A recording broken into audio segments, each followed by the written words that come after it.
नमस्ते फ्रेंड्स। क्या आपको भी घर के वही काम रोज़ रोज़ करना बोरिंग लगता है?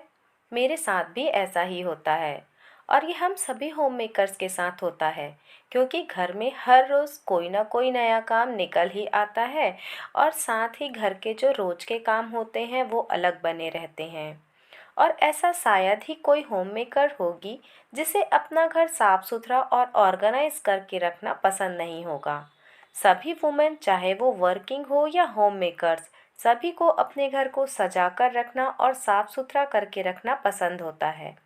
तो आज मैं आप लोगों के साथ कुछ ऐसे ही टिप्स शेयर करने जा रही हूँ जो आपके घर के बोरिंग काम को बोरिंग नहीं रहने देंगे और बड़ी आसानी से आप उन कामों को कर पाएंगे। जब भी आपको लगे कि घर के काम को करने का मन नहीं है, तो बस आप 5 मिनट के रूल्स को फॉलो करिए। इसमें ज़्यादा कुछ नहीं करना। घर के जिस भी कोने में आपको सफाई करनी है या क्लीनिंग करनी है, उसके लिए आप 5 मिनट का टाइम फिक्स कर लीजिए। आप चाहे तो टाइमर भी लगा सकते हैं।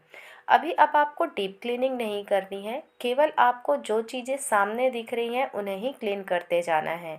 इस तरह से हर कोने को आपको 5 मिनट देने हैं।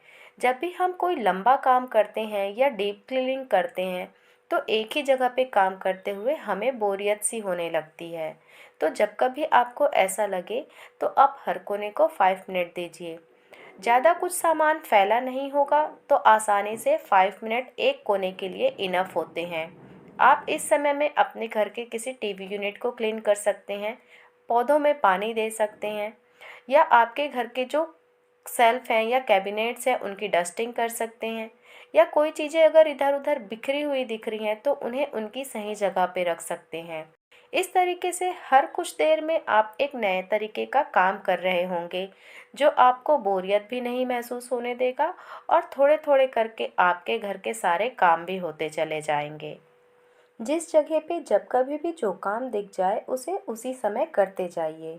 5 मिनट का रूल्स यही कहता है कि आपको आते जाते जिस समय जो काम बिखरा हुआ दिख रहा है या चीज़ें फैली हुई नज़र आ रही हैं, उन्हें समेटते जाइए, ताकि आपके घर में जो सामान है वो समेटते भी जाएंगे आप और समय की बचत भी होती जाएगी।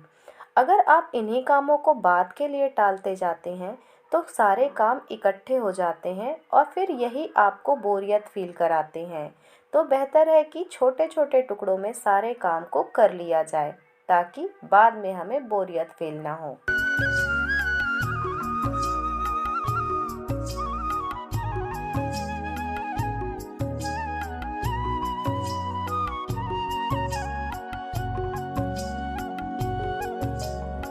अगर आपको लगे कि किसी कमरे में आपको क्लीनिंग में ज़्यादा समय लगने वाला है, तो आप उस पूरे कमरे को क्लीन ना करके उस कमरे के किसी एक कॉर्नर को क्लीन कर सकते हैं।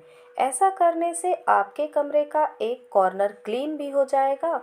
और जब आप इस कमरे की अगले किसी दिन डीप क्लीनिंग करेंगे, जब आपकी वीकली क्लीनिंग का टाइम होगा, तब आपको ये कोना साफ सुथरा और ऑर्गेनाइज मिलेगा। उस समय भी आपके काम जल्दी और आसानी से हो जाएंगे। आपके घर में जितने भी बेड हैं या सोफ़ा है, उनके कवर्स को और जो बेडशीट है उन्हें आप घर में झाड़ू लगाने से पहले ही क्लीन कर लीजिए और बेड को बना दीजिए। ऐसा करने से आपको बेड को साफ़ करने के बाद जो उससे डस्ट नीचे गिरा हुआ होगा उसे दोबारा झाड़ू करके साफ़ नहीं करना होगा। इसलिए घर में झाड़ू और पोछा करने से पहले ही आपके घर में जितने भी बेड हैं, सोफ़ा है, इन सभी को डस्टिंग कर दीजिए और इन्हें प्रॉपर सेट कर दीजिए। तो आपके समय और काम दोनों की बचत हो जाएगी। बच्चों वाले घर में उनके लिए अलग से समय निकाल पाना मुश्किल हो जाता है। इसलिए आप चाहे तो बच्चों के जो स्टडी एरिया है उन्हें उनके स्कूल जाने के बाद क्लीन कर सकते हैं। ऐसा करने से जब बच्चे वापस स्कूल से आएंगे, तब तक उनका जो स्टडी एरिया है वो पूरी तरीके से क्लीन हो चुका रहेगा। क्लीन एरिया देख के बच्चों का पढ़ने का मन भी करेगा और उन्हें इरिटेशन भी नहीं होगी। तो जब भी बच्चे स्कूल जाएं तो उनके एरिया को ज़रूर से क्लीन करिए। ऐसा नहीं है कि इसमें आपको बहुत ज़्यादा समय लगने वाला है। मुश्किल से 5 या 7 मिनट लगेंगे आपको और आप बड़ी ही आसानी से इस एरिया को क्लीन कर देंगे। घर में कितनी ही सारी ऐसी चीज़ें होती हैं जो छोटी होती हैं और जिन्हें खोजने में काफ़ी समय लग जाता है। तो ऐसी चीज़ों के लिए एक अलग से ऑर्गेनाइज़र ज़रूर बनाइए।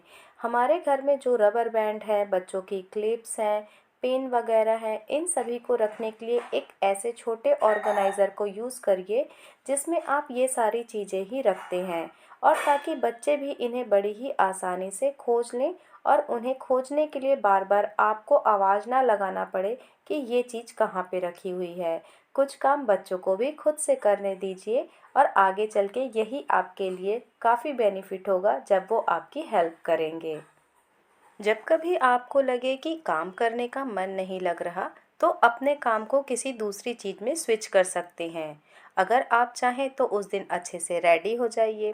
ज़रूरी नहीं है कि जब हमें घर से बाहर जाना हो तभी हम रेडी हों। हम घर पे भी अच्छे से रेडी होकर बढ़िया सी साड़ी पहन के काम को एंजॉय कर सकते हैं। और मन की शांति खोजने के लिए अगर आपको कहीं जाना है तो मंदिर से बेहतर जगह हो ही नहीं सकती। गर्मियाँ आ गई हैं और गर्मियों में बच्चे दूध पीने से काफ़ी आनाकानी करते हैं और फ्रूट्स खाना भी उनके लिए काफ़ी मेहनत का काम होता है। तो ऐसे में कुछ ऐसी ड्रिंक बनाई जाए जो बच्चों के लिए हेल्दी भी हो और वो बड़े आसानी से फ्रूट्स और दूध दोनों चीज़ ले सकें। तो इसके लिए मैं यहाँ पे बनाती हूँ कस्टर्ड, पर इसे बनाने के लिए मैं कस्टर्ड पाउडर का यूज़ नहीं करती। इसमें मैं ऐड करती हूँ काजू को भिगाकर उन्हें पीस लेती हूँ और फिर उसे मैं दूध में ऐड कर देती हूँ और साथ ही मैं थोड़ा सा फूड कलर ऐड कर देती हूँ ताकि बच्चों को पता ना चले कि ये कस्टर्ड नहीं है। और फिर इसमें जो भी फ्रूट्स घर में हैं उन्हें ऐड कर देती हूँ और फिर फ्रिज में रख देती हूँ। और जब कभी बच्चे कुछ ठंडा खाने को मांगे या कोई आइसक्रीम की डिमांड करें तो आप उन्हें ये खाने को दे सकते हैं। आप चाहें तो इसे मोल्ड में डाल के फ्रीज़र में सेट होने भी रख सकते हैं। काफ़ी अच्छी आइसक्रीम बनके इससे तैयार हो जाएगी। तो इस तरीके से आप बच्चों को गर्मियों में हेल्दी ड्रिंक बनाकर या आइसक्रीम बनाकर दे सकते हैं जो काफ़ी हेल्दी है। और गर्मियों में घर में जलजीरा बनाकर ज़रूर रखिए। ये आपकी हेल्थ के लिए और आपके बच्चों की हेल्थ के लिए काफ़ी अच्छा होगा। तो दिन में कम से कम एक बार जलजीरा ज़रूर ट्राई करिए। बच्चों के स्कूल रीओपन हो गए हैं और उनके लंच बॉक्स के लिए, टिफ़िन बॉक्स के लिए कुछ तो नया बनाना होता है। हर रोज़ कुछ नया बनाएं तो बच्चे बड़े मज़े से टिफ़िन बॉक्स को फिनिश करके घर आते हैं, वरना वो कुछ ना कुछ टिफ़िन बॉक्स में बचा कर ही ले आते हैं। तो यहाँ पे जो मैं आलू की सब्ज़ी बनाती हूँ इसमें मैं ना ही प्याज डालती हूँ और ना ही अदरक, सिर्फ जीरे, सरसों और जो मीठी पत्ती होती है उसका तड़का लगा देती हूँ और अच्छी तरीके से इसे भूनने के बाद इसमें हरी धनिया, धनिया पाउडर और गरम मसाला डाल के बहुत ही अच्छी और टेस्टी सी सब्ज़ी बनाकर तैयार कर देती हूँ, जो बच्चों को काफ़ी पसंद आती है। आप चाहें तो इसे लंच बॉक्स के लिए या बच्चों के टिफ़िन बॉक्स के लिए पूड़ी के साथ ज़रूर ट्राई करिएगा, बच्चे ज़रूर पसंद करेंगे। मैं इसी चैनल पे अपने मिनी ब्लॉग जो मेरी डेली लाइफ रूटीन होती है उसे भी इसी चैनल पे अपलोड करती हूँ। कमेंट करके ज़रूर बताइएगा कि आपको जो मेरे मिनी ब्लॉग है वो कैसे लग रहे हैं। तो ये थी मेरी आज की वीडियो। अगर वीडियो अच्छी लगी तो वीडियो को लाइक करिएगा और फैमिली का हिस्सा बनने के लिए चैनल को सब्सक्राइब ज़रूर करिएगा।